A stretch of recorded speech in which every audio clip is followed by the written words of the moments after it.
哇，經典中有經典啊 ！Hi Emil，Hello。香港鐘錶業界一位好值得我尊重嘅前輩，嚟自瑞士嘅 Emil Klingelfuss 先生。It is so sexy, it's so beautiful. Every time I look at this car, I have a smile in my face. 佢呢度咧住咗40幾年，係一個老香港嚟嘅。1988年咧，佢創立咗 Swiss Prestige 至今，致力咧喺亞太地區推廣同銷售瑞士獨立製錶品牌。Everybody in the watch business, including us, made a big mistake in the past. They didn't care about the locals. Everything was geared towards tourists. And the locals there. 今次咧有機會同你傾下靚車咧同靚錶，究竟包含咗啲咩做人做事做生意嘅智慧 The Swiss industry, the watch industry has really to be careful because they're on the way to become arrogant. 又有啲乜嘢嘅發展趨勢咧，值得我哋期待同埋警惕。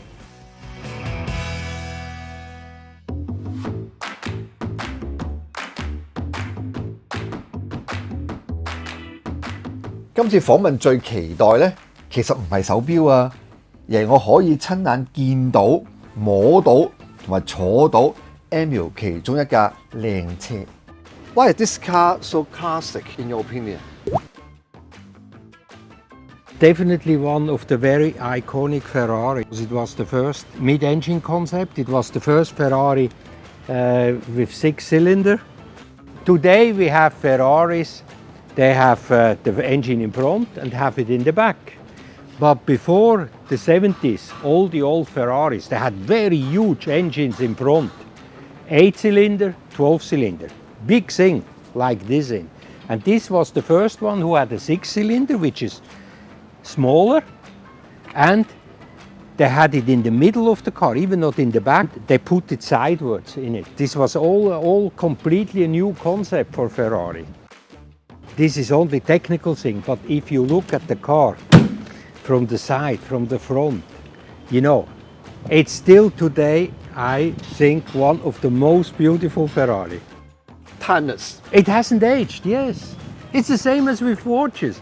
You know, when I look at my collection, I have watches that have not aged well. They're like a bad wine. 我對 Emil 好深刻印象咧，唔係因為我同佢做幾多生意，係因為咧我舊老闆同我講咧，佢以前喺香港嘅時候咧，就拎住2個皮篋逐個 dealers 去敲門咧，去推銷佢手錶嘅。嗱，呢一段故咧，同另一個國際錶壇嘅風雲人物 Biver 先生咧係好有淵源。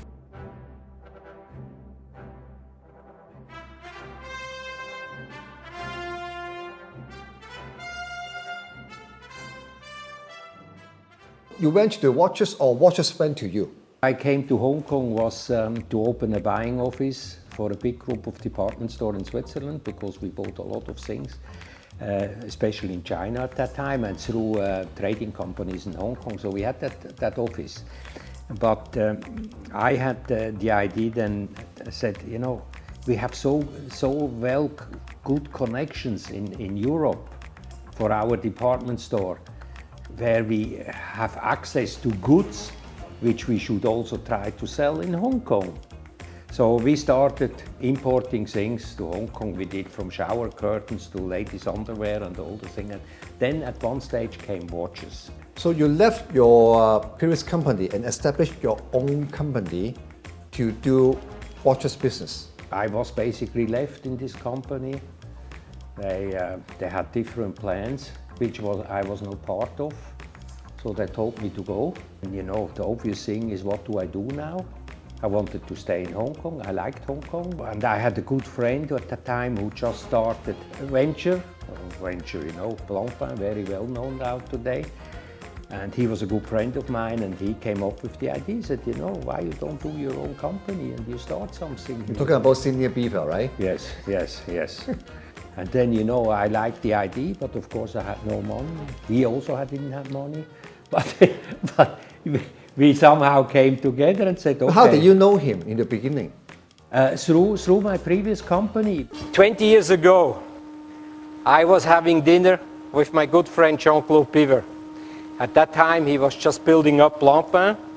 and he told me that he was not too happy with the distribution in Hong Kong, and one word gave the other, and we came up with the idea to do the own distribution here in Hong Kong and in other parts of Asia through a company called Swiss Prestige. That was the birth of Swiss Prestige. So back to your old time, you are not rich, just young, you have energy. But how come those brands are willing to work with you? Because they give you watch and then you sell, just like that? You have to buy the watches before you sell to the dealers, but yes. You don't have too much money. But at the beginning, you know, of course, the first thing, it's as you said, you know, the first thing with Plomper was like this. I didn't pay for the watches because I had Jean-Claude as a shareholder in my company, and we had an agreement. He said, I give you the watches, and when you have the money, you save me money. This was the thing. Yeah, that was so easy. He trusted me. So you didn't do any agreement signing? At that time we had no distribution agreement or anything. No. Just a handshake? No, of course. Also with the retailers, you know, what they do today, what I see. No. Today, Senior Biver still own the company? No. When he sold Blancpain to Mr. Hayek, when he sold it back, actually, you can say, to Mr. Hayek, because it came from there, he was working afterwards for Omega and for all the things still at Blancpain he had under him. And then it was impossible for him to continue as a partner in my company. So he gave me his shares as a gift, as a thank you. Gave you the share to you as a gift? Yes.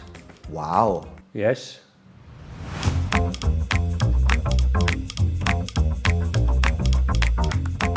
You know, he gave me his shares together with a letter in his Hermes bag he had, you know, this old Hermes bag he had. And in the letter was written, he said, Emil, you know, when I went to Mr. Hayek to sell him to my company, I had this bag with my documents in it, and this deal make me rich. And as a thing of saying thank you, I would like to give you my bag. I hope it brings you luck too, and my shares. You still have the bag? Unfortunately, I don't have it anymore. Too bad. I had a lot of other things which I had, you know, which during moving of offices disappeared. Shame. It's a shame, yes. Yeah. But it is what it is. Because it's kind of a good story, historical piece, Yes, you know, behind. yes. It's Yes. so meaningful.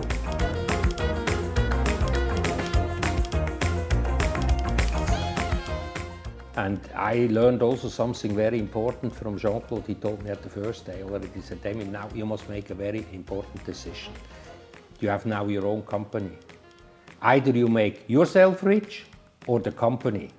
Both at the same time is not possible. So I decided at that time, I took a very, very little salary. I kept all the money in the company. I didn't took the money out, it was there. I had no expensive hobbies. I didn't have crazy sports cars at that time and all these things. I flew economy class, you know, and all these things. And through that, and when the company once had money, then I could do a little bit different for me and have some hobbies, you know, buy a nice car.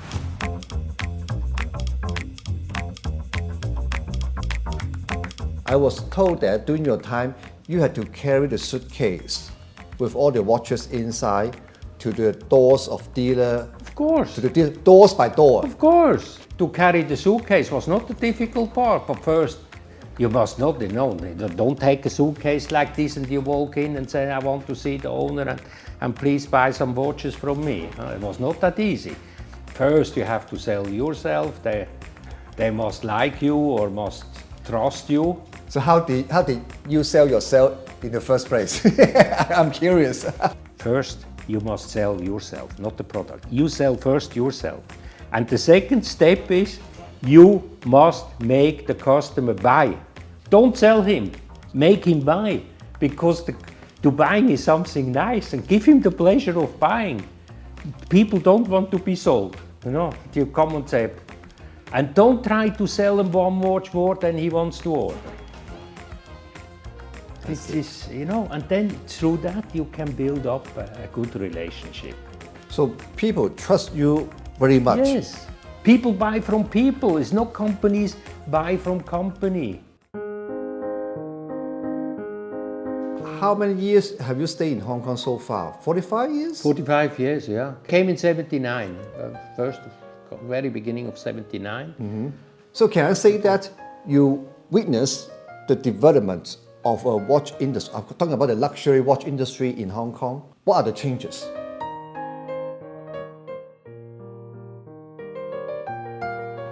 I think the biggest changes was first of the customer when the Japanese didn't came, because they were cheated all the time in Hong Kong. They didn't came. Luckily, we had then the people from mainland who came, so they took over this role.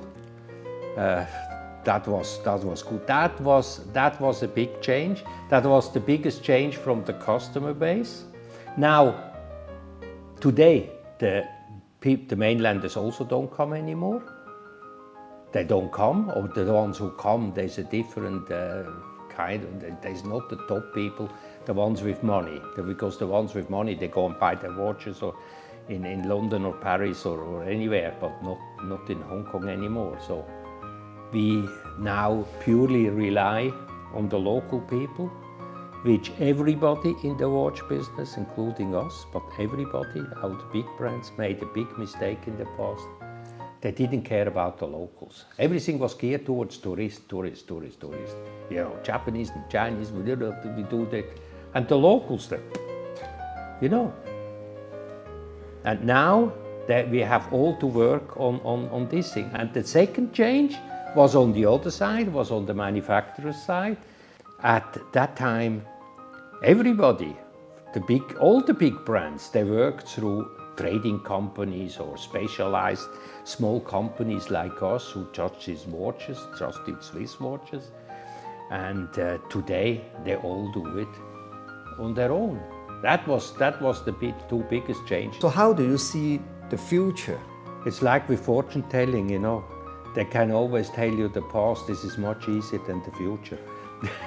Because you are experienced to say so. The past leaves some traces which you can read. I think in the watch business, I think, you know, we will first now see even a more concentration that the brands run not only their own distribution, they run their own shops. I don't know, I have the feeling that multi-brands will be again, have a future. For the simple reason, you know, it's so much better you have everything under one roof, and you can compare, you can next to it, as long as this is nicely presented and nicely done with. Talk about your collection. My collection actually is not a collection. The only structure in my collection is 95% or 98% of the watches I have are watches of brands which I handled. Yeah, sentimental attachment, that's one of this 1 or 2%. 你喺你 collection 當中，只能夠保留一隻手錶啫，你會揀邊隻啊？ Yeah, this is again the girlfriend question. Yeah. No, this is actually easier than the girlfriend question. It's the watches, not girls.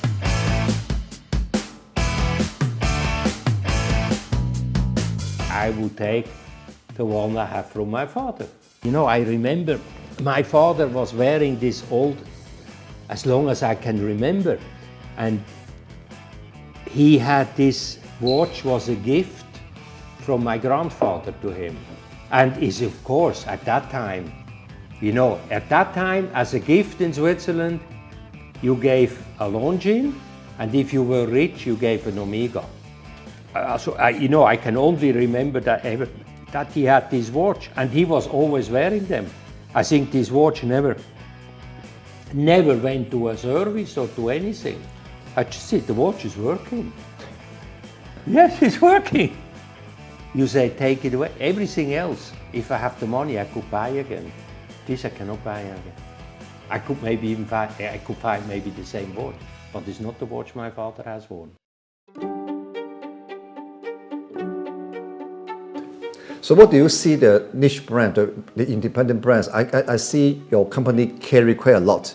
Since a few years, niche brand has become really sought after brands, which watch not only watch collectors but also people with money. They say, I want to have something which not thousands or the million of other people are wearing the same thing. I want to have a little bit something special, and they buy today so-called niche markets, and they're also very innovative. You know, not all, in my opinion, will survive, but the ones who have now success, and if they take care of their success, don't become arrogant. The Swiss industry, the watch industry, has really to be careful, because they're on the way to become arrogant. Very arrogant, I must say. Arrogant how they treat their customers, how long they let them wait for a service of a watch.